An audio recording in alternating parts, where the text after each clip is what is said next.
Party fund சொல்லிருக்கீங்க.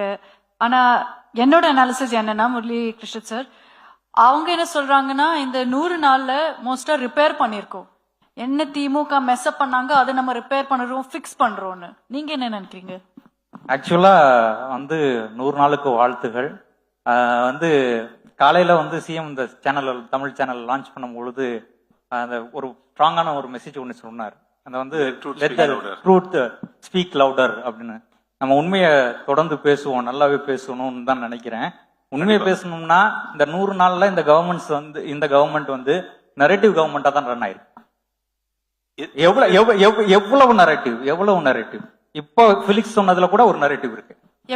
என்ன நரேட்டிவ்னா இந்த வீட்டுக்கு தேவைக்காக மணல் அள்ளுறது இருக்கு இல்லையா, அது போன கவர்மெண்ட்லயே கொடுத்துட்டாங்க. இந்த கவர்மெண்ட்ல இல்ல, போன கவர்மெண்ட்லயே இருக்குது. நீங்க ஆர்டர் பாருங்க, ஆர்டர் இருக்குது. You can check the order, order is there. போன கவர்மெண்ட்லயே இது கொடுத்திருக்காங்க. இது புதுசு இல்ல. ஒண்ணு அது மட்டும் இல்லாமல் தொடர்ந்து இருக்கக்கூடிய நரேட்டிவ்ஸ் இருக்கு இல்லையா, இவங்க செட்டப் பண்ற நரேட்டிவ்ஸ். இந்த நரேட்டிவ்ஸ் இவங்க என்ன சொல்றாங்கன்னா எல்லாமே ஊழல் ஒழிச்சிட்டோம். ஆக்சுவலா the government starts from the ஊழல் itself. எப்படி பாத்தீங்கன்னா தெரியும் என்ன சொல்வாங்க. இல்ல கவர்மெண்ட் ஊழல்ல இருந்து ஆரம்பிக்குது. எப்படின்னா they are saying that absolute mandate மக்கள் mandate கொடுத்தாங்க. there is no absolute mandate, ரைட்டா? அதுவே நரேட்டிவ். அப்சல்யூட் mandate கிடையாது.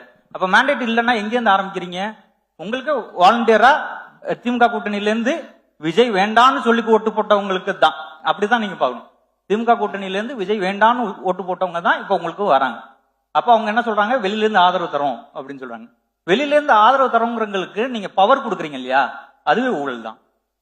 அது மட்டும் இல்ல, நீங்க அப்பாயின்மெண்ட்ஸ் இருக்கு இல்லையா, இந்த அப்பாயின்மெண்ட்ஸ் எல்லாத்துலயுமே there is a conflict of interest. எப்படி கான்ஃபிளிக்ட் ஆஃப் இன்ட்ரெஸ்ட் இருக்கு? உங்களுக்கு பினான்சியலா நீங்க ஏற்கனவே ஒருத்தவங்கள்ட்ட இன்டெலிஜ் ஆயிருக்கீங்க, அவங்கள நீங்க அப்பாயின்ட் பண்றீங்க. ஒருத்தவங்களுக்கு நீங்க சம்பளம் கொடுத்துருக்கீங்க, அவங்கள நீங்க உள்ள கொண்டு வரீங்க. சோ இது எல்லாமே திமுக கவர்மெண்ட்ல நடக்கலையா? இல்ல, திமுக கவர்மெண்ட்ல நடக்குதா இல்லையாங்கிறது இல்ல, நீங்க எந்தெந்த போஸ்டிங்ல கொண்டு வரீங்க. ஃபார் எக்ஸாம்பிள் இங்க டெல்லி பிரதிநிதின்னு கொண்டு வந்துறீங்க. நான் ஸ்டார்ட் ரொம்ப வேகமா போறேன்னு நினைக்க வேண்டியது இல்ல, ஏன்னா இது எனக்கு அதுக்கப்புறம் டைம் கிடைக்குமா. நீங்க சொல்லுங்க, அவர் பதில் சொல்லுவார், கண்டிப்பா பேசுங்க. இப்ப டெல்லி பிரதிநிதின்னு போட்டிருக்காங்க. காவேரி மேகதாது இஷ்யூ. இந்த இடத்துல டெல்லி பிரதிநிதியோட ஒர்க் என்ன?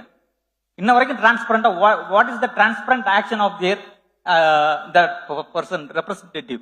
இன்ன வரைக்கும் அப்படி இருந்துச்சுன்னா அது என்ன அளவுக்கு இங்க வெளியில வந்திருக்கு? அவங்க என்ன மாதிரியான முயற்சிகள் எடுத்தாங்க?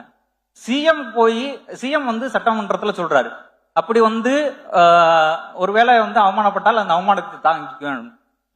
தமிழ்நாடு முதலமைச்சர் அவமானப்பட்டால் அது தமிழ்நாடே அவமானப்பட்ட மாதிரி தான். அவர் எப்படியா இருந்தாலும் நமக்கு எல்லாத்துக்கும் முதலமைச்சர். அவர் ஒரு இடத்துக்கு அவமானப்பட வேண்டிய அவசியம் எங்கும் இல்லை. நியாயமாக இதுவாக என்ன கேட்கணுமோ அது நமக்கு ஏற்கனவே ப்ரொசீடிங்ஸ் இருக்கு.